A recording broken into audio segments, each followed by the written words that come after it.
Hi, I'm Douglas Ferguson.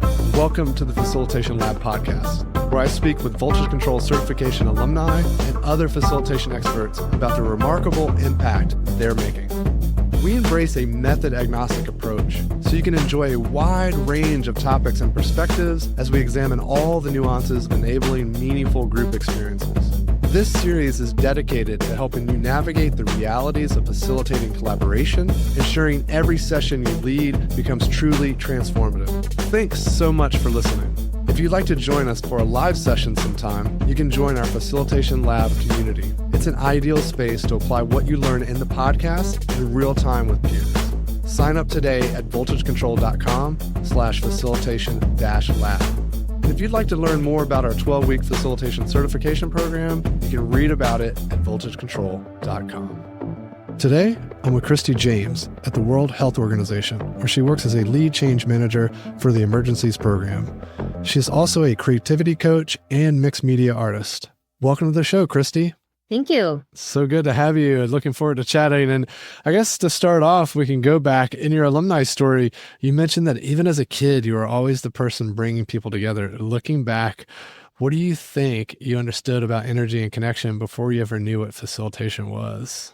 I mean, as a kid, I liked creating experiences. So it was, and not the decor, right? Like I would try to imagine what's the experience of receiving the invitation? When do you receive the, what happens next? What happens next? What happens next? I like process. I love a process, but I have to draw out my processes. So even as a kid, I would draw out the steps of what I wanted to be doing, the events that I wanted to do. I was in charge of the prom committee one year, and I had to draw it all out. But first start talking about it here, tickets go on sale here, how do you buy the tickets, da, da, da, da. So I don't know, that's just how I've always viewed the world. And I was surprised when people don't view the world that way. Yeah. What was one of the first events you remember doing this for? Was it the prom, or were there things that came before that?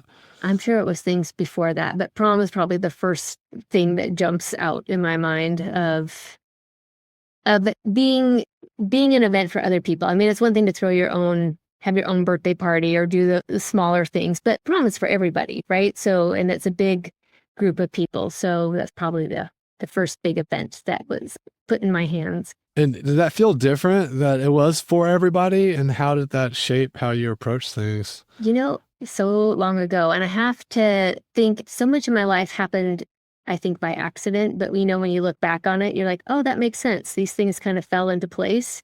So I don't think in the moment I really thought too much about it. It was just somebody needs to do prom and I'm happy to do it. So I did it. But of course, it is a teamwork, right? Like I was one person on that, but I was the person drawing out the process and saying, okay, so now we're going to need this and we're going to need that and we're going to need this because these are the steps that we're going to take. And my more creative friends were the ones who were doing the decor. I was there making the paper flowers with them, but they were the ones like, we need paper flowers, right? So it was definitely a team effort, but for me to be able to visualize what we wanted to do from your very first experience all the way through to the actual delivery and people going home at the end of it, that is kind of what I brought to the group. And then everyone else had their other expertise, like they can make the posters. Yeah. And what was your approach to visualizing that process? You know, I sketch things out. I still sketch things out. It's trying to understand so even today, I was working on a project and people were trying to explain the problem that we're solving and what we're going to do about it. And so as I'm getting bits and pieces of information, I started drawing it out. Like, what is that process that we're trying to do? And every once in a while, I would hold up my paper going, you mean it looks like this? Would it look like this? And then they'd be like, no, it changed that. That wouldn't happen before, and I find it easier to draw it out because oftentimes words are just words and they kind of get jumbled. And you can write it all out, but then you forget what you read 3 pages ago and whatever. So I I don't know what started that in me. It's just kind of how I've always operated. I need to draw it. Yeah. And you said it surprised you that others didn't operate that way. So it came naturally. What have you noticed through the years around that kind of surprise, or that not everyone operates that way? I think probably the first time I really realized it is when I was a manager, and I had a team. And so we were planning a corporate event, and I had been planning sales meetings and stuff for years, and then it switched jobs and moved around, and we were doing an all hands meeting, and I had people helping me with that. And it kept saying, okay, so if I'm a participant, when am I first going to hear about it? Oh, it'll be an email. Okay. And so then if I'm a participant and I know that I'm going to this location, how do I know where to park? How do I know how do I know how to get there? How do I know where to park? How do I know where to go from the parking lot to the thing? What happens? Do they walk in? And my team was just looking at me like, why are you such a maniac with all these details? And I'm like, I'm trying to walk through what my experience is going to be so that we can plan for, we need signage here, we need signage there, we need to be able to do, we need to have these things ready to go on the tables. And they just tolerated me. They dealt with me. But it was kind of surprising. I was like, wait, you guys don't do this too? You don't like visualize, you put all these things in place, but you don't actually visualize what it means. Have we missed a step? Have we gone back? Have we missed something that would be important that makes this experience better for other people? So that was surprising to me. Yeah. So it sounds like intuitively the mapping the journey was something really critical for you to identify the points of friction or the areas that we might want to lean in and make special. Yeah. Have you found that your process for visualizing those types of things has adapted over time, or are there new tools or ways that you're approaching that now? Yeah, for sure. More experience helps you understand different business processes more. So when you're going in and you're working with a team and they're talking about a strategy, there's generally a process that they're following for that. And we can make sure that they're checking all the boxes of things that they need to do, which is different than planning an event, right? So you learn different kind of processes, and everyone's just slightly different, or writing guidance and how we're going to get guidance through all the reviews and things, right? So there's a process flow for how things work. But I have found that in meetings and in workshops, it's also helpful to show the process to people so they know where we're at, so that they can provide the input that we need at that point in the process. And they know that we haven't forgotten that these other steps are coming up. Yeah. And to your point earlier, if they see what we are visualizing and how we're mapping things out, it's much easier to interject corrections or tweaks, versus if we're just using language, it's much harder to identify those things and interject. Yeah. In your alumni story, you also talked about being the student body president, which, may have been related to the prom, I'm not sure. But the point is, you kind of pointed back to that being a moment of leadership, but that wasn't necessarily obvious to you at the time. And then looking back, you realize that some of your instincts, some of the ways that you showed up were actually strengths in the professional setting, and kind of pointing toward, leadership abilities. And so I'm kind of curious, at what point did you start to connect the dots and realize that just some of the ways you were intuitively showing up and that you were learning through doing were actually setting you up for a career that you maybe hadn't even planned? Well, first of all, nothing about my career is planned. Everything's a happy accident. And I think it was probably somewhere in my 30s. I kind of think of my 20s as just being that naivety, like that blind, just like, you want me to go up in front of a stage and deliver a speech? Sure, why not? Let me just do it. And not even stopping to think that I should be nervous about these things. Like, it's just those things. But it was in my 30s when I was working at DHL, and I was in a role that I actually had to lead another team, a consultancy team. And I was doing things, and the feedback that I gotten on my review from that team was how much they appreciated my leadership. And I was like, what leadership? because again, I was just that blind naivety just of youth. And so then I started thinking about, okay, what are the things that I'm doing well, and where does that come from? And I really do attribute it back to growing up in a small town and I mean, there weren't a lot of, there were 70, I graduated with 70 students. It's small. So, one, you have to get along with everybody, and two, somebody needs to do it. So you just do it, right? And that's kind of been how I've gone about things. Somebody needed to lead the strategy for this. So, okay, I'll just do it, right? No one else is raising their hand, so I'll just do it. But I recognize, like, going back to the prom thing, I recognize I'm not great with decor. I'm not great at making posters. There are things that I'm not great at, but I can design the process and I know what I need. And I can get the other people involved who can bring their expertise to, and the things that they like to do, into that process. And they know where they fit into the process, and they know the value that it brings. So I think that kind of helped me with leadership, being able to understand what the process is, what skill sets we need, how to plug people in, how to make them feel like they understand the bigger picture because they can see where it's leading to. Yeah, it makes me think that it's like a great lesson or observation for folks that are wanting to do more leadership, and just I'm curious how to step into those moments. And there's a few patterns that I might call out. One is just taking initiative, showing up and doing stuff. Mm-hmm. Also, being able to articulate a vision. You've talked several times now about the ability to kind of see the patterns, map out the overall journey or experience. And I would say the final thing that jumped out to me was this notion of understanding your own limitations.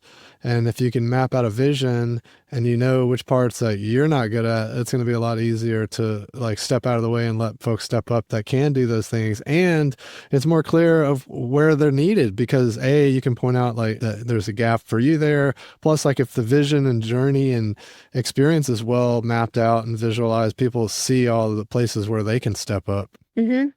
Yeah. So that's interesting, right? I think that for listeners, that's a really important kind of pattern to maybe tap into as they're wanting to step into more leadership or more influence, because now you don't always have to have the title, that positional authority. Sometimes it's just bringing the right perspective, the right attitude to the table. Yeah, I agree. And again, I work in a multicultural, multinational organization. So I find drawing things out is a way to bridge language gaps, right? Yeah. And it's a way where people can see, I belong there. I belong at this part in the process. I belong at this part in the process. Or they can understand why they're not in that part because they've already done their part or their part's coming after, right? So they can because sometimes, we think we need to be in every meeting because we need to know what's happening, but if you understand where we're at in the process, it can help you say, you know what, actually, you guys need to do this, and then I'll be looped back in at this point. So I find it, in my drawings, I find helpful just in conversations with other team members and other stakeholders when they're like, why am I not there? Okay, this is what we're trying to accomplish here. We're going to bring you back in at this point. Yeah, there's a difference between being left out and being looped in later. Yeah. I love that. And also helping people understand the mechanisms that are in place, just sets expectations, give people more awareness, because at the end of the day, people just want to be informed and understand so that they can play their role and do their part. Yeah, if they have their role clarity, and when you get into a lot of to facilitation, you're facilitating some team conflict, and over and over again, we need role clarity, right? Like that comes up all the time. And we just go back to where are we at in the process? What do we need right now in this process? We need this. Who's doing these things, right? And giving the clarity for this moment in time, because you can do all the races in the world, but it's either so detailed that everyone goes, no, my name's not next to that. We're not going to do it, right? And then there's a critical piece that doesn't get done, or it is you looked at it once and then you never look at it again. I'm not the huge fan of racy, but I do like to have the process because your process evolves too. Like you think you have it, but as you're learning more, you have to make adjustments to it. And then you have that visual that we can have that discussion and go, okay, well, we're evolving this. We're adding in another feedback loop. We're adding in another approval layer because of X, Y, and Z. Here's who's doing the approval. But I've also found it really helpful to remind reviewers that they're essentially approvers because they're reviewing and saying, this is okay to send to the vice president. Yeah. And, you know, especially in this day of AI generated content and human in the loop or human on the loop, this idea of reviewers and approvers is like becoming more and more prevalent. Mm-hmm. And everyone wants to be the approver. So again, it's where are we at in the process? Are you approving your piece of the puzzle to go to, so that all the collective stuff goes to the director or the executive director or whoever, right? So Yeah. boosting or elevating their role for the importance that it has. Yeah. And then how are we compartmentalizing so that everything doesn't grind to a halt, right? Like, can the approvals happen in parallel and making sure that people are approving their piece and not gumming up the work somewhere else? Yeah. So you were just talking about DHL, and I recall that there was a VP, I think, there that had labeled you the best presenter in the organization, which kind of took you off guard. And Karen Jones. Oh, there you go, Karen. So what felt natural to you or stood out to everyone when you were presenting that, like, maybe you hadn't really had realized at the time? Well, first, I'll just clarify. She probably doesn't even remember saying that. But, you know, like you hear those things and it's the thing that sticks in my head, right? Oh, yeah. Yeah, yeah. But I go back to that sort of blind youth, right? Like I was new in the role. I just didn't know to be nervous.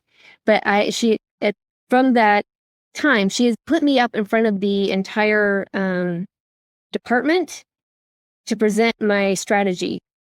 And I did. And, you know, you give me a microphone and I have to tell a joke or I have to do something, right? So I was talking about different people who had applied. I wasn't just reading slides. I was telling a story as I was going through my slides.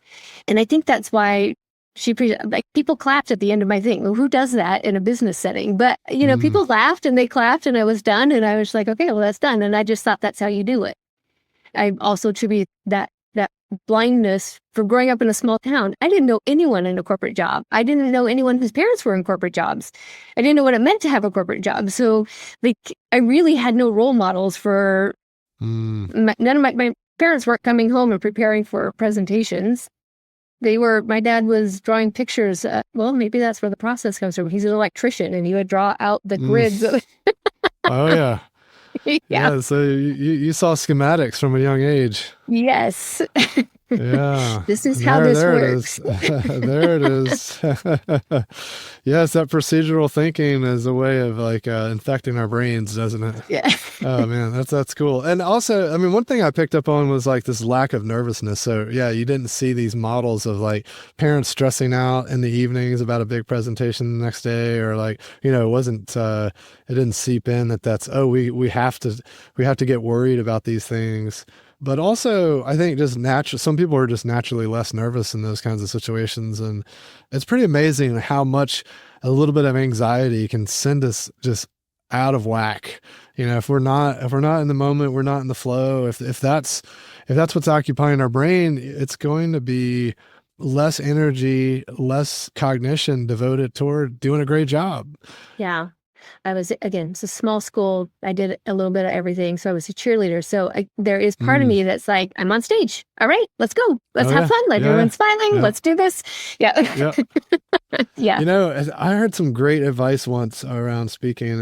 It was talking about this being around the nervousness stuff. And I think when folks get nervous, they get it in their head that like folks have poor thoughts about them, or like, oh, you know, Douglas is bombing this presentation or whatever, right? And then if you put yourself in the shoes in the audience and you think about when you saw someone really struggling on stage, whenever I've been in that situation, I don't know about you, but whenever I've been in that situation, I've always felt really bad and like hope that they just like get back on track. You know, it's like they'll right the ship any second now, you know, 'cause it's like, I'm not hoping they bomb. I don't want to keep seeing them tripping up, you know?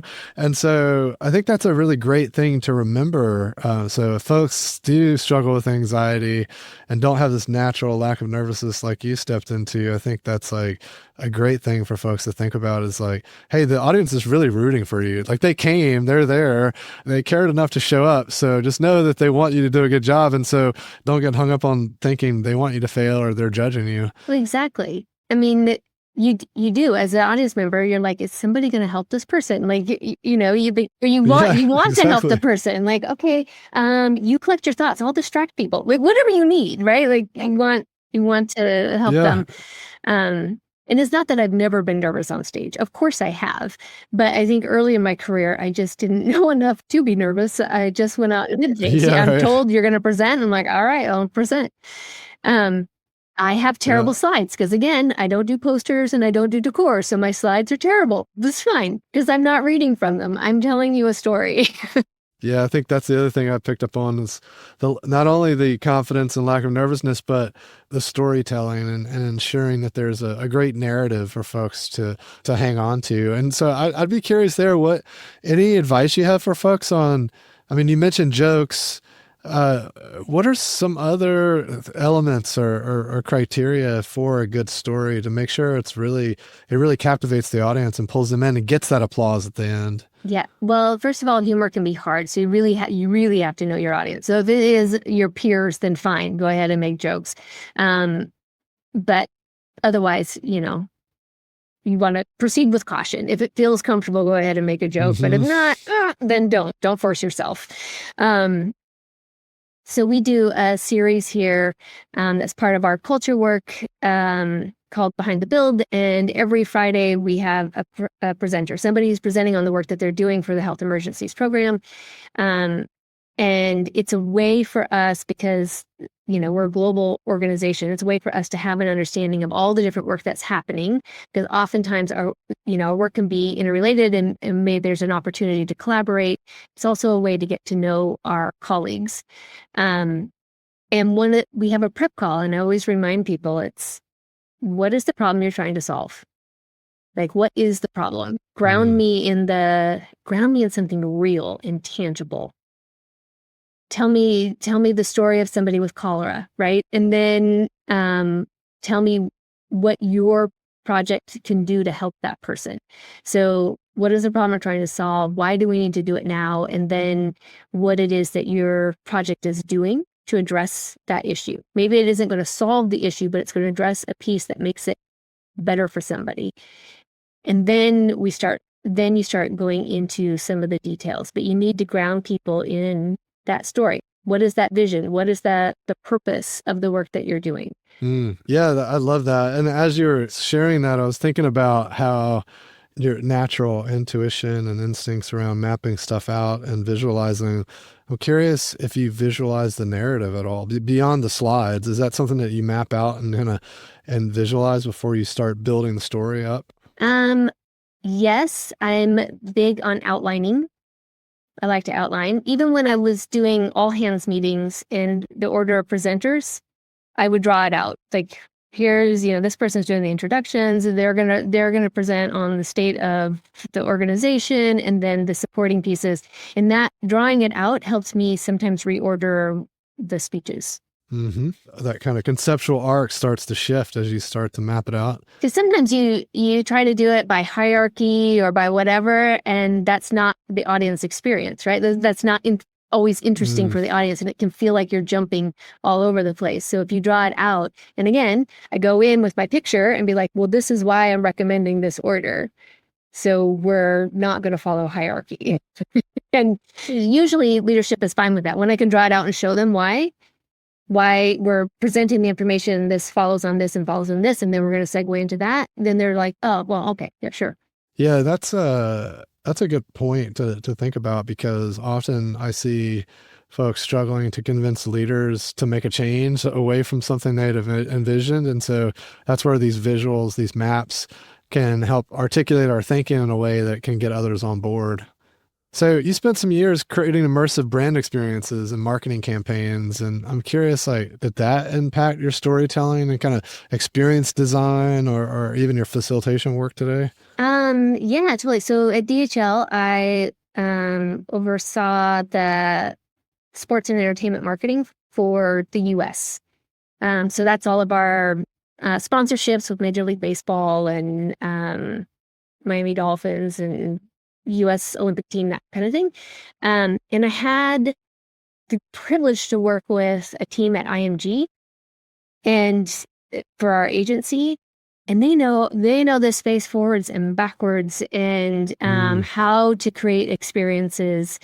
So working with them was great because they also got the process. So the two of us, us together, we'd be like we're in a boardroom and we're mapping it out and we're identifying what are the different pieces. And then they would go back and identify even more pieces that just make it even better. And then they would handle the majority of the execution and we would get the people there, right? So I learned a lot from them in that process. Because before that, I had been doing sales events and stuff, and I was just going on my intuition. And then I'm working with other people who do think similarly to me, but have very specific areas of expertise. And so that also helped me understand those areas of expertise better, right? I knew I didn't have that expertise, but really what makes somebody who is excellent at registration, like what is it about that makes it really great? I still can't do it, but it's having a deeper appreciation for all those different skills.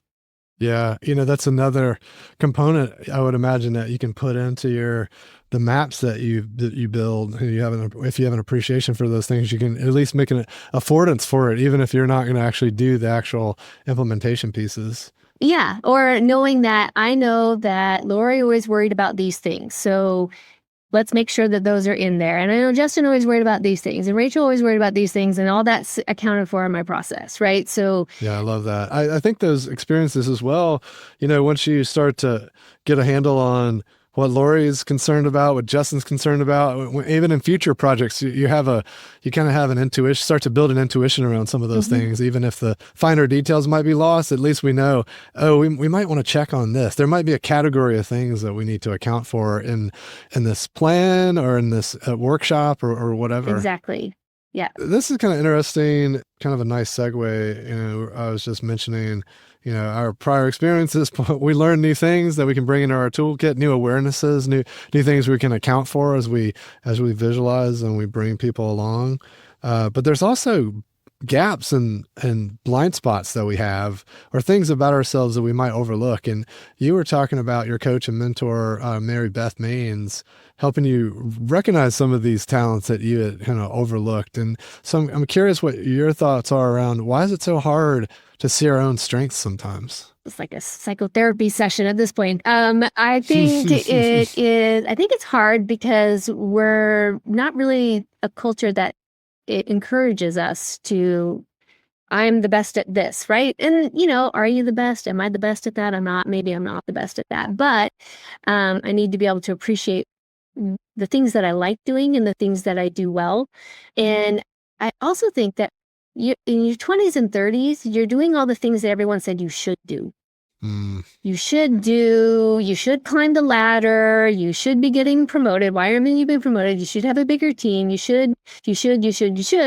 And you're not really spending a lot of time to think about what I want to be doing. And what are the areas that I'm good at? Do I really need to climb the ladder? Or do I really like doing this thing, right? The more I climb the ladder, the more I was like, oh, I don't like it here. It's so much administrative work. Like I want to do creative stuff. Yeah, I want to build and make things. Right? Yeah, I want to draw my pictures of a process. So I think part of it is we're so focused on the shoulds that we're not really focused on what I'm bringing. I always feel like I should be doing more and I'm not enough because I should. And Mary Beth was always like, what do you mean? Because I actually had convinced myself that I wasn't creative at all. Even though I draw out everything. In my head, I had convinced myself that I wasn't creative.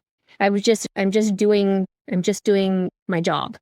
Right. And Mary Beth was like, you're one of the most creative people I've ever worked with.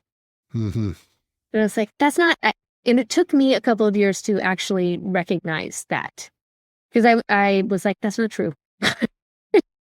No. The fact when organizations, we especially see this in agencies, there's the creative team, right?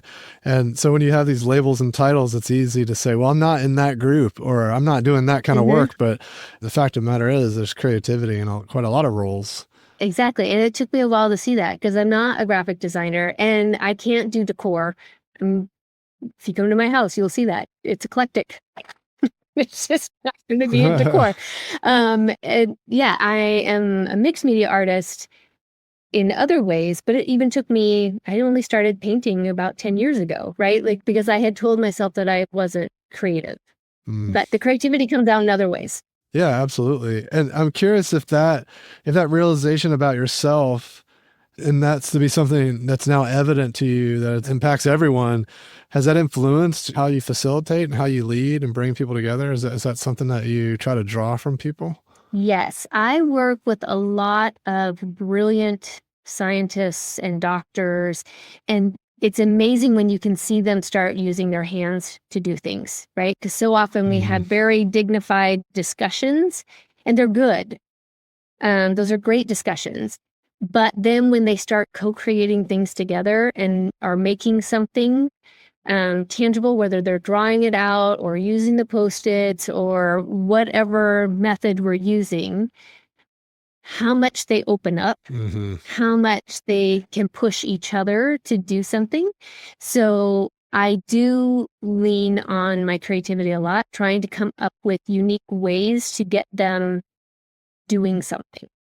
It's not always easy because they come in sometimes and they're like, no, I have 3 PhDs and I want to talk about things, right? And so also trying to find that balance. It can't be all fun and games, right? So discussion, game. In the end, hopefully there's a little bit of fun, right? But getting them to make things. Also with my energy, sometimes that also helps them sort of loosen up and be like, all right, she's going to sing and dance if we don't just start doing things. So let's make that stop. Yeah, I love that. It's like, especially folks that have gone deep into specialization, it's sometimes hard for them to break out of that like myopic view they have of the world because they've specialized so much. They've actually made a dent in the knowledge that exists in the world. Yeah. Their contribution has expanded the knowledge. It's not like they're regurgitating or they've learned some things. They've actually like added and contribute to what's the knowable, learnable stuff in the world. And when you get to that level of depth and specialization, it's really hard to see anything, notice other things, right? Because you're so lasered in on it. And so I love that you're able to use games and play and just get people to maybe bust out of that the little repetition cycle there maybe. Yeah, the one thing that I always insist on is there needs to be a visual cue in the room. So if we're going to have a discussion, that's fine, but there needs to be something visually. If we're in the room or online, we're using a whiteboard, there needs to be some reminders of what was said previously. Like if there was something that came up, because if we're just talking, then somebody needs to be making notes somewhere that we can go back to and say, oh, wait, we did actually cover that before. So let's move on or whatever. Because oftentimes they just want to talk. Yeah, I found that too. So powerful to simply write down some words or phrases that seem like key milestones or key demarcations of the conversation so that as they're having the conversation, they can tie back to those prior moments. It's like really nice grounding. And part of my job as a change manager is to break things down into simple steps. So if I can take this discussion and summarize it in just a few short, simple words, and I'll try that. And then they're like, no, it's not like this and whatever. But then we have something that we can take back to the masses. We have something that we can take outside of that room of non-experts so they can understand, okay, what do I need to do when there's a cholera outbreak, right? Or what do I need to do for meningitis? Because when you're an expert in that, we need that, right? We need the people who have made that dent, as you said, but then we need to be able to relate it to somebody who doesn't think this way, doesn't think about these things, to be able to explain the importance of it. So that's what I try to do. And it doesn't always win me friends when I'm trying to condense it down into something really short and simple. But I insist on having the visual cues. Otherwise, it's just things get lost. Yeah, absolutely. And that's been a through line on the entire conversation here, the visualization piece. I am curious, I think this idea of We've had 5 meetings and nothing's moving as a thing we've all encountered. And I think you mentioned it in your alumni story. When you encounter that situation today, what's the first thing you look for? When we're having multiple meetings and nothing's really moving. Mm-hmm. Well, I mean, today we were working on a proposal, and you know how when you have a bunch of people making comments into a document, and then after a while, you don't really know what you're making comments on anymore because there's track changes, and then there's comments. You're not sure if the track changes address the comments, and whatever. So I drew it. I drew it out because everyone was getting bogged down in the budget because they had words and then numbers, but then everyone had different definitions of things, and so they were plugging in more words with numbers, and then they're saying, well, but no, this one shouldn't cost this much as this, but the other person's saying, no, this is what it should be. So I mean, it's those kinds of things. So I went to the user journey and I'm like, all right, this is a training and development thing. So step 1, what is change management? Step 2, how do I apply it? Step 3, in-depth master level kind of thing. And then we broke down like through the user's lens. Okay, I'm going to come here. This is online learning. It's going to be this. What do we need to get it? If that's going to cost this much, who owns it? And then the next step, okay, we're going to do these courses. It's instructor-led, blah, blah, blah, blah, blah. What do we need? We need to update the frameworks. We need to do these things. Blah, blah, blah. So I started drawing it. I can even show you. I started drawing it. So I had it all drawn out. Love it. And then I plugged it into Excel and I plugged in my colors. And so I showed up at the meeting and I was like, I'm trying to make heads or tails of this. This is what I have. What do you guys think? And they were like, oh, well, yeah, no, that doesn't make sense. No, change that number to this. Yeah, that's everything that we need for that piece of the user journey. And that's everything that we need for that piece. And so that's going to cost this. But we had rounds of reviewing. So I tried to come with solutions. If we're getting stuck on something and nothing's moving, I try to figure out where is it that we're getting stuck. And again, I try to visualize what a solution could look like.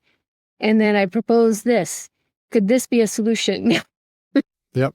Even if it's the wrong one, oftentimes that clarity can help folks get back on track. Yeah. Yeah. I think it also sometimes comes back to purpose. If folks are getting hung up on a pricing conversation, but there's a more critical purpose at hand, sometimes coming in with like, okay, I try to distill down everything everyone was saying. Here's my stab at what I think that comes to. Can be a moment to reground in purpose too, like bring it back to like, oh, what are we really trying to accomplish here? Yeah, exactly. Which is what I was trying to do with the user journey, because everyone's like, oh, but this costs this and da, da, da, da. And I'm like, who's it for? Here's the different steps. The different steps of the journey, how much are we spending on each of those steps? You have different people, da, da, da. And they were like, yeah, that works. That actually, yes, let's do, it's now an addendum in our proposal. Yeah. As we're kind of coming up on the end here, there are 2 other things I wanted to come back to. And one was you had mentioned this idea of moving people from passive listening to active participation. And I'm curious if you could share any examples, even small design changes that kind of transform the outcome of moving people from that passive listening to more active participation. So before I did my facilitation training, I was kind of just drawing on the same tools, right? Like running workshop just on tuition and kind of drawing on the same processes. So when I took the training course and we were actively doing 1, 2, 4 all, like I read 1, 2, 4 all, and I'm like, oh, okay, sure, fine, whatever. And but actually participating and experiencing it, that has been my go-to when you have people who are just sitting back. You can't really sit back when you're in pairs. Like you kind of have to be there. So that is often my default thing. If I find that people really aren't participating, which the next exercise is going to be a 1, 2 for all. You're going to write something down and you're going to sit and talk to somebody about it. Yeah.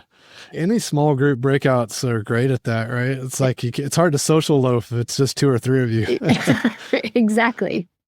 You kind of described your journey as starting from this, I just like to bring people together, and that instinct or passion led you to facilitating global collaboration at the World Health Mhm. Organization. I'm curious what the student body president version of Kristi would have to say about that journey and where it led to. I think that the student body president of me would be probably flabbergasted. Like, how on earth did you get there? Like, that Mm, was nowhere on my radar when I was in high school. The only thing that was on my radar was I knew that I wanted to have an international experience. I knew that I wanted to work mm, outside of the US at some point in my career, and I had no idea how to make that happen. And mm. even trying to do a study abroad thing, like my parents didn't have the funding, I didn't have the money. So, but I went every year to listen to the speeches, and then I would get the price tag and be like, well, I can't go. And then I would go again the next year and I'm like, still don't have enough money. So that was something that I wanted that experience. We had a lot of exchange students come to our school, and I always found it really interesting to get different perspectives on how they see the world and Mm.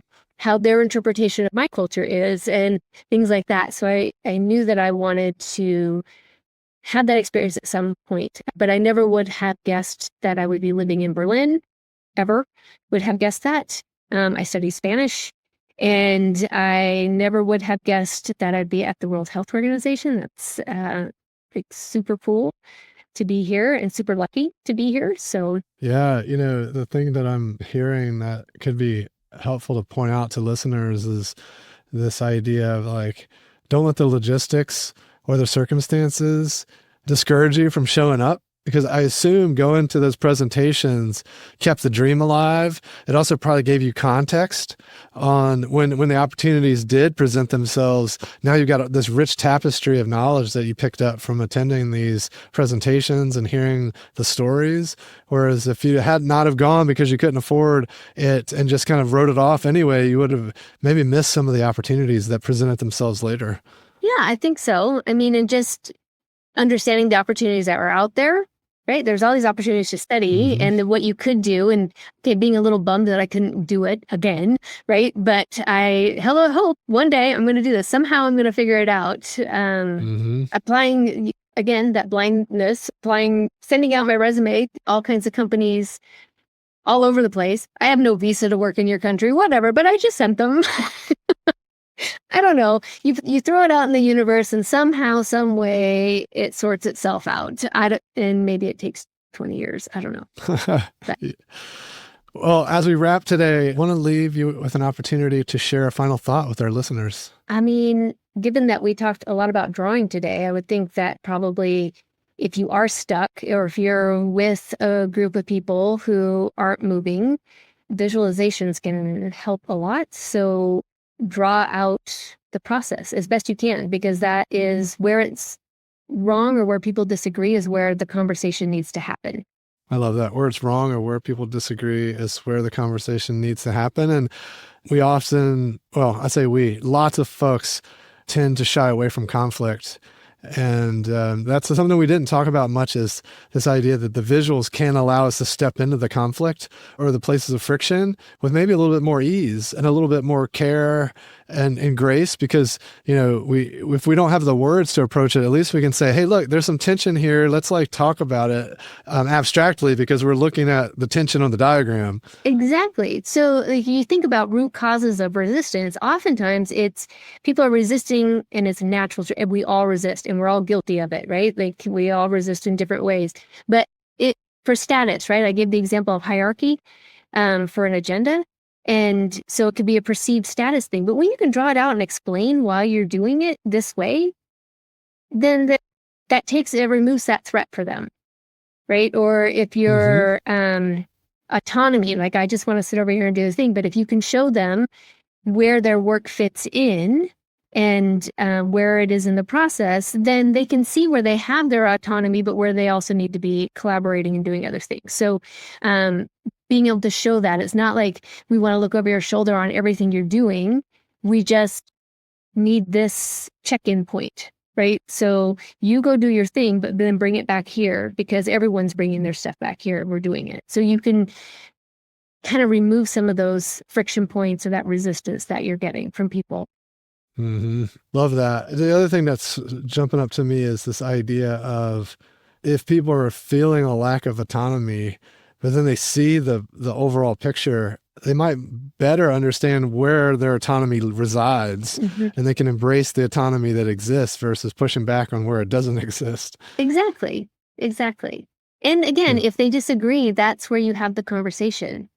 Because sometimes people are resisting, but they're not saying you're threatening my status. They just are resisting because it's an innate thing and they don't understand it. And so they may be pushing back in ways that really aren't important to them. But if you can show them on your diagram, like this is what it is and this is how we're doing it, it gives them the point to have that discussion. I disagree with this step right here. I should be doing that. And having that discussion instead of I'm not going to do any of it. Yeah, that makes sense. Sometimes people are protecting something that aren't even sure what they're protecting. They can't articulate it, but they feel this innate need to protect.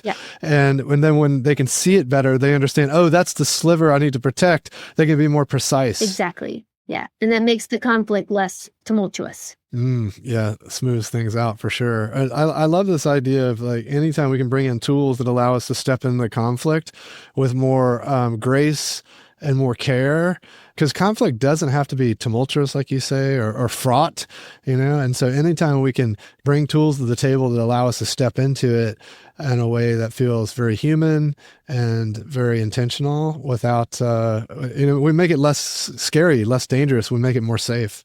Exactly. And I know I'm saying drawing, but if you think you can't draw, I mean, there's really boxes and arrows. So anyone can do it. Flowcharts are a miracle, right? Yeah. If this, then that. Yep. Here's our decision points. Yeah. Exactly. Amazing. Well, Kristi, it was such a lovely time chatting with you today. I know we could go on and on here, but we will have to at least pause for now. And just want to say thanks for joining me, and we'll talk again soon. All right. Thank you so much. This has been fun. Thanks for joining me for another episode of the Facilitation Lab podcast. If you enjoyed the episode, please leave us a review and be sure to subscribe and receive updates when new episodes are released. We love listener tales and invite you to share your facilitation stories. Send them to us on LinkedIn or via email. If you want to know more, head over to our blog, where I post weekly articles and resources about facilitation, team dynamics, and collaboration. voltagecontrol.com.